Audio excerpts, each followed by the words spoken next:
Well, good afternoon, everybody. My name is Elias Canaris. I'm the CEO of CCNNZ, and it's my privilege to be with you today and involved in this webinar series that we're doing with one of our gold partners. Today, we are actually talking with our friends at Yaxxa. I'm here with Neil Franson, who is the country manager for Yaxxa here in New Zealand. We're going to be talking to you about voice and why voice still matters in the digital first world. Before we do that and go into full introduction, I want to share this little cartoon that came into my inbox this morning from a chap called Tom Fishburne. Tom is known as a marketeunist, and he made a very, very, very interesting call today. He talked about marketing AI agents. We all know that AI is becoming even more important within the contact center industry. And for us to be involved with this, we have to understand what's going on. And he talked about the new marketing AI agent, which is being evolved to help us engage customers like never before. But on the flip side, we talk about our new customer AI agent, which will help us to ignore the marketers like never before. I think the irony behind what he says is not lost on me, because when you think about what's happening out there in terms of AI, we often think that that's the most important element within a contact center. Well, today's customers are more comfortable than ever using digital channels, AI, web chat and bots, emails, WhatsApp, SMS, social messaging, even AI bots. Yet, when it matters the most, when something is urgent, emotional, or complex, customers pick up the phone. At the start of the year, I asked the question, are we striking the right balance between automation and human interaction? A Kiwi couple learned the hard way when they arrived at their booked accommodation, only to find it didn't exist. So stranded on Christmas Eve, they sought help, but were met with an automated response, a 72-hour reply time, and no human support. This raises the vital question: how do you make automation work for customers, not against them? The best customer service systems use automation as a support tool, not a roadblock. Businesses that prioritize balance, offering seamless escalation to real people when needed, builds trust, loyalty, and lasting relationships. Voice isn't dying, it's evolving. Modern voice solutions can now integrate sentiment and agent assist AI with real-time CRM updates and predictive routing. Voice is no longer just a call, it's part of a smart, flexible, real-time omni experience. This session will explore how forward-thinking businesses modernize voice and why a voice-first mindset is still crucial for true customer experience and leadership. Well, welcome today, my guest on the webinar. I have the privilege of working with Neil Yaxxa, who is the representative for Yaxxa, one of our gold partners here in New Zealand. Welcome to the call, Neil. How are you? I'm very well, thanks, and yourself, Elias. And thank you so much for hosting us today. It's always a pleasure working with yourself and CCNNZ. And welcome to everybody that's joined us. Absolutely. It is wonderful to have you across here. And obviously, you know, we're talking about voice and why voice is critical. In fact, I've got a couple of questions that I will just launch for our audience. Now, you will start to see some questions appearing hopefully on the screen. So I'm going to put the first question out there, which is, do you still see and use voice channel in your contact center? And if you can see the polls, look at the polls on the system, see if you can actually answer the question. The question is, put this into the chat if you can't see the polls come up on your screen. If you see the poll and you say, is the voice channel part of your contact center? Your answer is yes, no, or what's voice? You know, it's a question that we're asking ourselves. We're getting a good series of answers in this. So again, a lot of people, probably about 75%, were saying that yes, voice is as still an important channel in the contact center, up to 80%, 83%. So keep on answering the question. You can see the polls and the questions in there. So if that's the start, and we're seeing a lot of people are saying to them, yes, voice is important. The second question, are you worried about the right balance between automation and human interaction? Because if you're not worried about that, you should be. I think somebody said to me, she'll be right. Isn't that a strategy? No, that's not a strategy. That's quite frightening. Because if you are worried, and about 50% of the audience are saying that they are worried, what is the strategy that you are putting in place to have voice? And finally, do you measure AX, agent experience? Now, is AX important to you and or not? AX is all about agent experience, and CX, we all know, is hard enough to measure.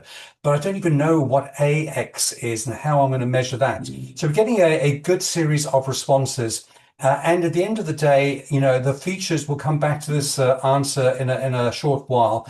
But I'm just going to stop the poll here. And so thank you for all those who have contributed to the poll. And I'll come back and share the results with you guys in a moment.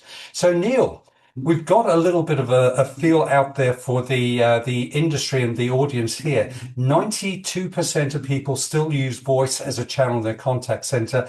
8% don't. About 46% are worried about the right balances between automation and human interaction. And we've heard that 75% are measuring AX, 25% are not. How does that help you in terms of looking at why voice still dominates the industry and why we should be really concerned about how we're handling voice calls? Yeah, absolutely. And I think just going back to what you were saying earlier, without a doubt, the decision making and understanding of where you're going to use these technologies and how you use them, I think balance is the critical word there, right?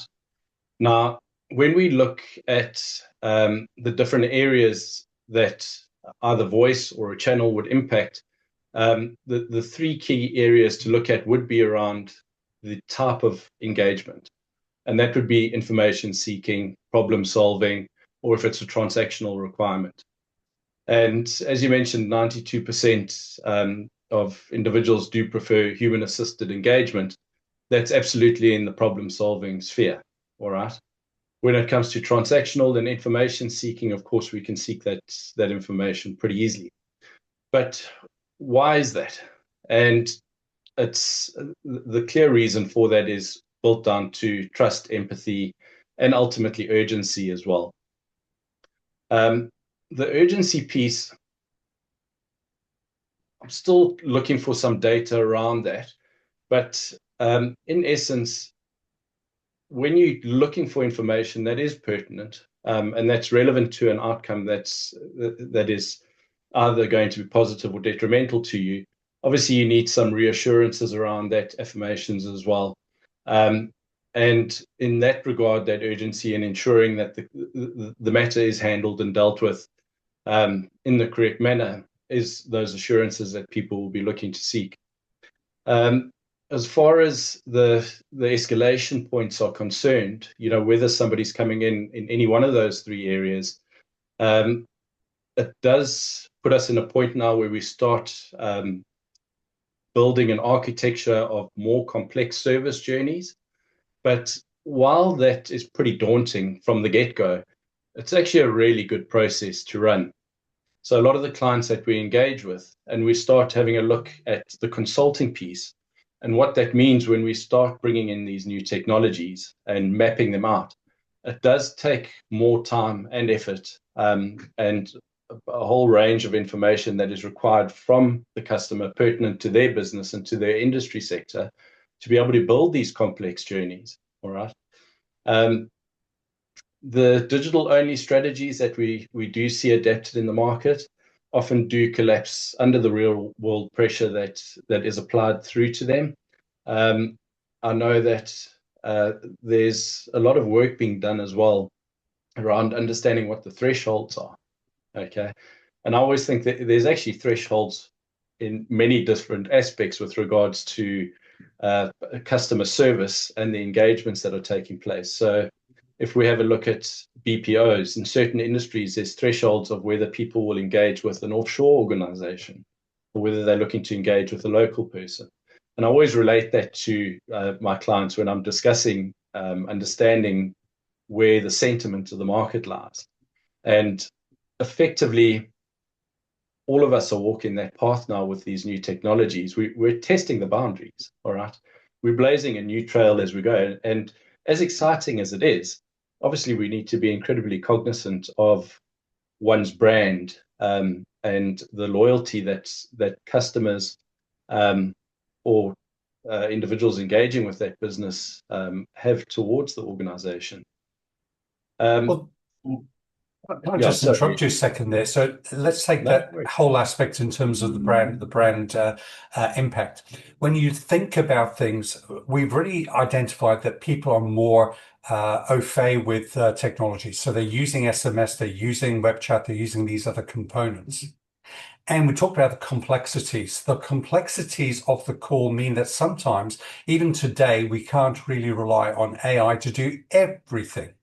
So now we have a challenge. The challenge is, how do we employ people and direct the calls at the right time so they can be handled by somebody? Because if you don't get this right, you risk making brand damage that is so detrimental that you cannot even work your way through. Today, if you do something wrong, before you know it, you're on Reddit. Somebody has complained about you. You're reading about yourself in the Herald. What can we do to help our customers understand that a voice and the properly trained individual who's handling the voice are available at the right time and can see what's happening in previous contacts? Because if they're communicating via web chat and something's happened, or there's an SMS, how do we make sure that we get the right information across to the agent to make sure the agent is fully prepared to handle that inquiry? Well, absolutely. That's the trick, right? So if you, the complexity is not only just the system, it's human nature. Okay. So you've got, I already know of people that, so let's take a step back. So from a chat perspective, we've had machine learning for some time now already. Okay. So there's some positive experiences and some negative experiences that have taken place. And there's some legacy, I don't know what you call it. So legacy challenges that individuals had engaging with organizations coming through from machine learning. So getting stuck with a whole range of information that's completely useless to you, or ending up with a website that you already have without being able to be transferred across to an agent. All right. So people have learned already that if you ask machine learning enough times, it's eventually going to put you through to the agent without covering any other information that's available. And that's the trick that the customers have to identify pretty quickly is where is that handover point going to take place within your process? If you set it too high, you're going to effectively isolate your customers because they're going to try, and they're going to try, and then they're going to give up. All right. And if you set it too low, every customer is just going to immediately ask by nature to go through. You know, I heard a funny story the one time that there's technology that's obviously managing the caller sentiment analysis, and it was prioritizing calls of individuals that are frustrated. So for a short while, I was actually using that, and when I was put on hold or waiting, I'd sound angry and upset and saying that I can't believe that I'm waiting so long to try and see if the system would actually push me to the front of the queue because it thinks that I now need to be attended to in a shorter space of time. So those are the complexities I'm talking about, right? By nature, we're going to look to try and beat the system where we can to get what we want. Now, if it's clear and obvious as to what that channel that you're engaging with delivers, then the expectation is set from the get-go. How you do that, I mean, it's very much still a process that we're all walking through at the moment because organizations that are having tens or hundreds of thousands of tickets that are being generated over any specific period of time they're going to look to ensure that the ROI on the ticket is meeting its objectives. All right. But at the same time, you're not going to get an ROI on a ticket if that ticket isn't closed.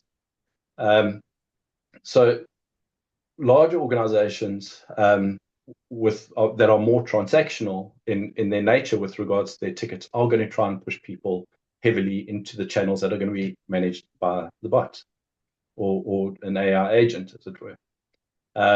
Whereas if you're running an environment that does require some empathy, then you're going to have a lower threshold with regards to when that handover is going to take place.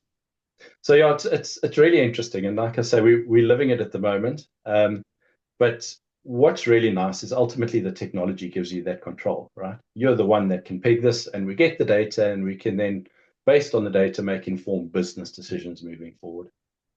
I think it's going to be really important getting those informed decisions. And the more we understand about our customers and their journey, the better an experience we can develop. I'm going to encourage the audience that's here with us today during this call. If you've got a question, you're thinking of something that you'd like to ask me or ask Neil, please add that to the Q&A. There's a Q&A button that you should have access to. I'm going to encourage you to use that and add your questions or put something into the chat. We'll be able to see that and view that as it comes up, because we want to make this as interactive a session as possible. So when you think about making these seamless interactions, we'll know that in a contact center, there are what I refer to as the 3 Ps. You start off with a product, which is usually hardware, software. As long as it's fit for purpose, we're okay. But you've got to go beyond that and add the second P, which is process. You need a robust process that sits around there. And I think that you're already starting to talk about this mapping. How do you see how things work to operate to then give yourself the best combination of technology as well as human interaction? And finally, it's people. We've got to help the people to make sure they've got everything sorted out. When I come from the old school, where we used to talk about IVR. IVR was the interactive voice response. It's really a push button, select one, select two, select three. But IVR has developed and automations come through. But I now hear that there's something called IVA. So, Neil, tell us a little bit more. What's the difference between IVR and IVA, and why should that matter to a contact center manager? Yeah, absolutely. So, I mean, we all know the traditional IVR, right? And effectively, what that's trying to do is to get the customer in touch with the correct person in the shortest time possible. Okay. Now, the IVA takes it 10 steps ahead, and that would be an intelligent virtual agent. And it's actually the agent piece that I really enjoy, as opposed to having an AI agent that's, and obviously the more we move into the agentic space, that AI agent is going to become a lot more prevalent, without a doubt. But for the moment where we're sitting, I think that IVA, that intelligent virtual agent, is going to be a key piece of what AI looks like in the contact center space now. And where that comes into play is that's, for instance, what we were discussing now about being able to resolve low-level engagements up front without pushing them across to the human agents, so that they're left for the high-level engagements. That IVA can, route the call accordingly, okay, but while it's doing that, obviously identify the purpose for the call, and then, if possible, provide resolve that particular call that's coming in, whether it is information pertaining to specific events, locations, anything that can be pulled from the knowledge base. And then failing to either resolve those particular queries, or the agent immediately identifying that they need to go through to that particular queue or that team or that campaign, would then pass that call across, and you would start probably hearing a few more calls in the sense of, good day, how can we help you? Or how may I direct your call? It's been some time since there was a receptionist in place that would field your call, and you'd be able to ask them a couple of questions to make sure that you go through to the right person. as opposed to ending up with an IVR that's got a list of 2, 3, or maybe even 8 options that you're not 100% sure which option is the correct one for you to go through. So that'll start streamlining the customer the CX, the customer experience, exponentially, I think. And that's a tool that we're actually focusing quite heavily on. And then if I can just have a moment to chat about the follow on from there. So the idea would be to go through to the agent, to the right agent, and then what I see playing a massive role at the moment is the agent assist tools. All right. And there are tools that can deliver relevant information based on keyword searches that are running through the transcription or the speech text that's coming through. But the one that I particularly like and that we're working on is more of an agent script, as it were. So, you know, the script comes up with the greeting relevant to that specific brand, organization, or project. And then the questions then follow as it goes down the decision tree. So it feels like a machine learning, but it's obviously powered by AI at the back end there. So yeah, I think those technologies and the evolution of those technologies are very much supporting the voice component and improving the agent experience. The AX for me has always been critical. I think great AX provides great CX. And I think if you follow that formula. Absolutely. I think great AX will definitely follow on with great CX. You can't expect one without the other. If you've got a question, please, I'm going to encourage you to go to the Q&A and add your questions in there. We've got a question from Sunil Patel. So Sunil, thank you for kicking us off with a question. He says, thanks for being brief so far. Really appreciate it. I think this is the full question. Can you elaborate how we can measure customer sentiment over the voice channel using technology, AI tools, expect NPS, etc.? Yeah, absolutely. So there are tools readily available that give us real-time feedback on what's happening on the call, and 100% with regards to sentiment analysis. We can also identify if a call started, a customer started aggravated and then resulted in being, you know, cool, calm, and collective, or happy, and vice versa. There's tools that similarly, you know, looking after the customer piece is also looking after the agent, all right, and understanding where the agent is and assisting the managers to be able to support the agent from a well-being perspective. But at the end of the day, Sunil, with regards to that data piece is actually exploding at the moment. So it's very much a case of what is the data that you do want, that's important to you, to your business, your customers, and your agents, and how are we going to present that to you? So when you're looking at CSAT and NPS, sentiment analysis, all of those points, those are readily available within the tool sets that are in the market at the moment. How they're delivered is probably where there's a lot of work that's being taken place right now. So most of it is sitting in the post-call environment reporting space, but where the market is looking to take it is to be able to actually get real time, up to the second window or view over. Could be anything like launching a marketing campaign. You know, you could launch that marketing campaign and within the hour start seeing data coming back, whether it's successful or unsuccessful, and in real time amending perhaps those scripts that are feeding into the agents and how they're responding to those individuals. That's going to directly influence the outcomes of that data as well. I hope that answered your question, but the bottom line being is that it's there. I think we're all just figuring out how that's going to be presented, and ultimately, what does it mean? You know, because it's a lot of data. There is another question. I'm going to come back to Sunil. Actually, he's put his hand up. Let me see, Sunil, if I can quickly unmute your line. Let me see if I've got access to that. Bear with me, caller. Sunil. Um, Fantastic. Allow you to talk. Sunil, welcome to the call. Can you unmute your line and share your question or your thought? Yeah, thank you very much for that, Elias and Neil. I am working as an agent at the moment, and I'm in this industry for nearly 20 years. So I'm doing very well, and I'm proud of it.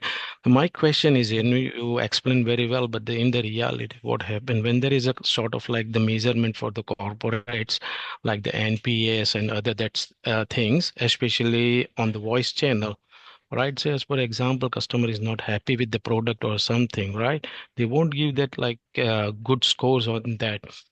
And when it's time to come to the do the performance management for that particular agent, that agent is struggling because that NPS scores is low, and the company is pushing to give the higher NPS score to get like the good brand loyal brand in the market actually. So that's where the struggling, agent perspective.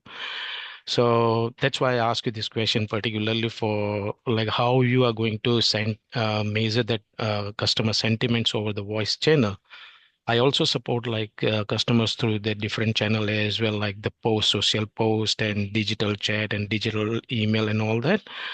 But so I understand what you said, but I think probably that's still under the development, right? AI and other things is working on that. Great, Absolutely. great So, question. Neil, over to you. yeah, thank you, Elias, and thanks, Sunil. And you're 100% correct, right? So there is, we've also got to, I suppose, align with the data that's coming out. So you could have a metric what you're using, and let's say, the target is around whether it's 70 or 80%, and you implement new systems, and that particular metric, a good score ultimately is 50 or 45%.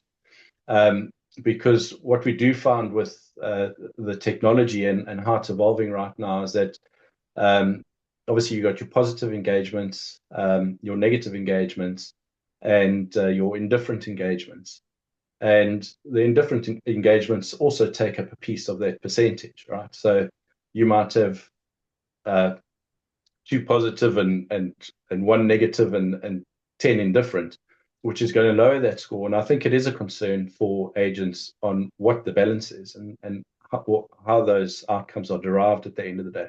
I do think it's very much a work in progress, because it has been a challenge for us to apply that data that's coming out, those scores that are coming out, to find some sort of median that you would work towards. But what we have found in the discussions that we're having is that you've actually got to change the thought process now and how that's been measured, because the stats that are going to become available is actually beyond those effectively net promoter scores and CSAT scores. It's beyond duration and hold times and that. Although those are still important, you're going to start seeing things like emotional scores that are coming out. Now that's already a whole different metric altogether. You got sentiment and emotion.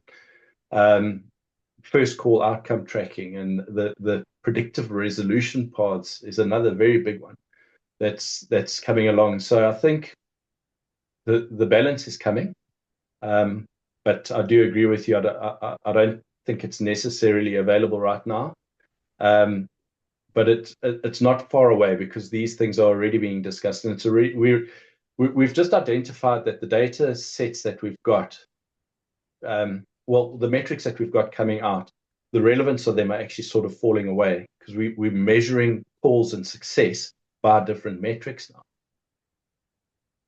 It's interesting to hear you say that, Neil, because we just had another question which has just been popped up from the Q&A, which says, are there new voice channel measurements emerging that will replace GOS and ASA, etc.? I think you're starting to allude to that.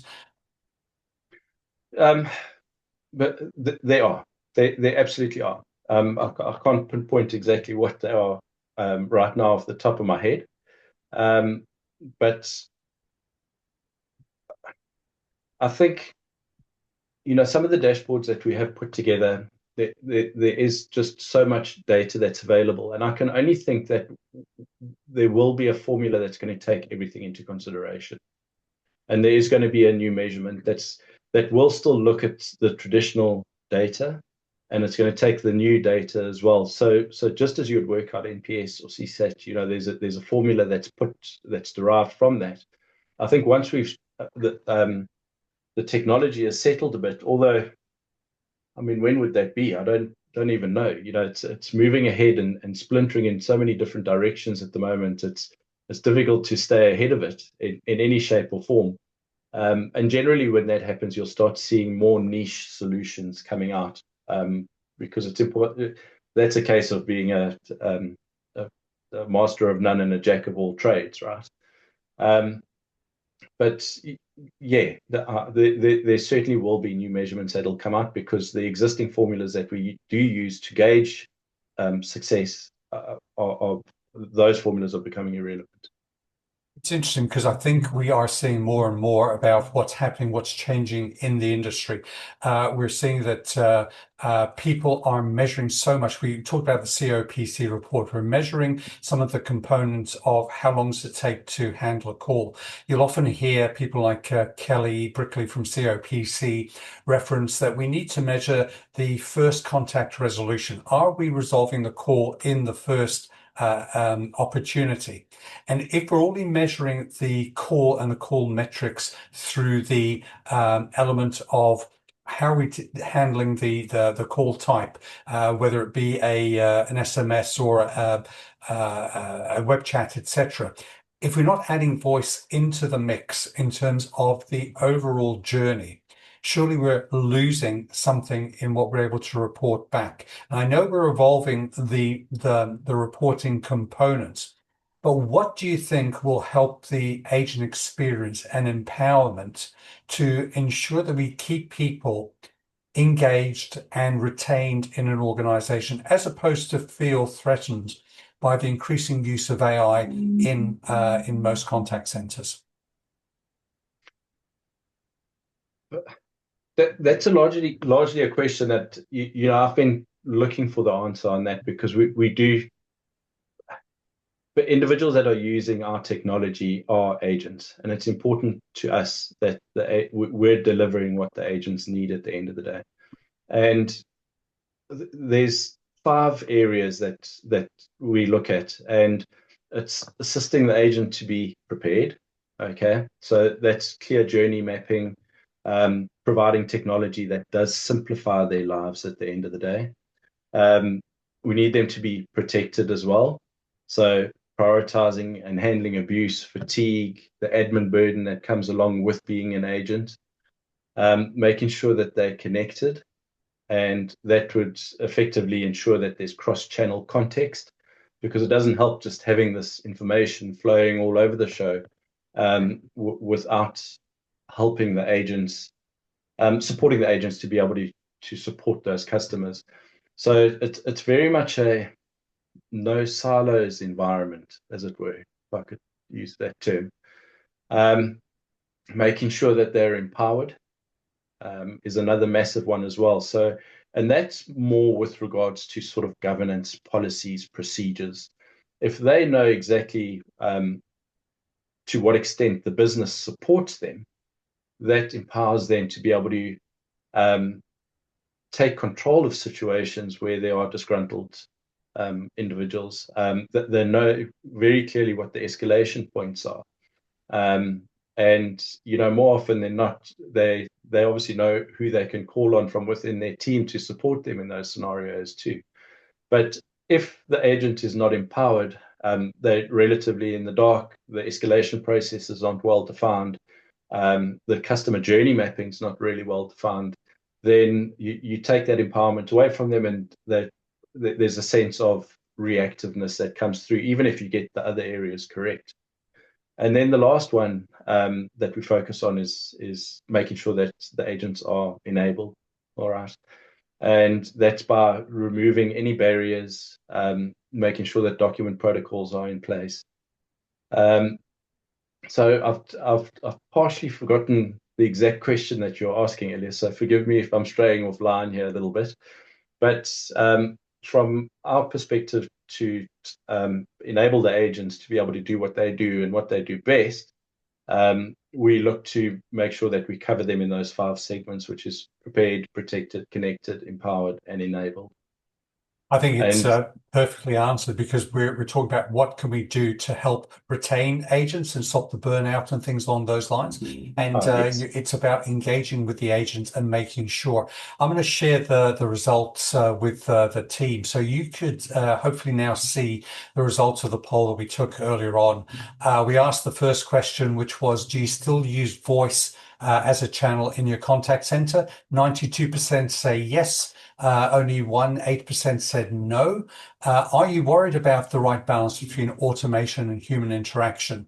We had 46% said, yes, I am worried. Nearly half of us are still worried about the balance between automation and human interaction.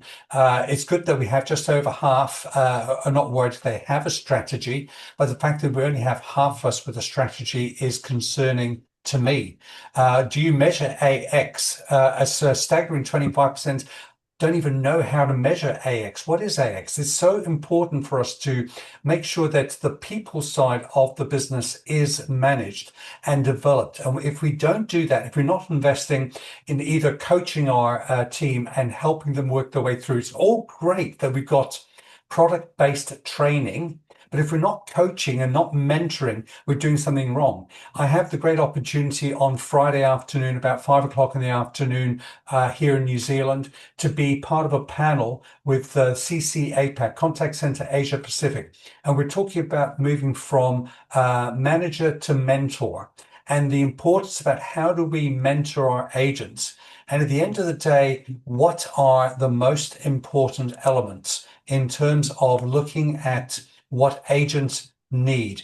And here are some of the aspects that have come through. People say we need to do more about agent experience, more and easier access to information.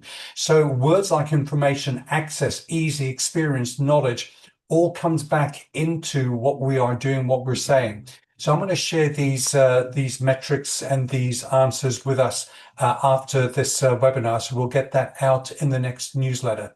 So Neil, before we close the call today, obviously want to, in a moment, thank you for your time. But beforehand, do you have any last thoughts and comments that you can give to our audience?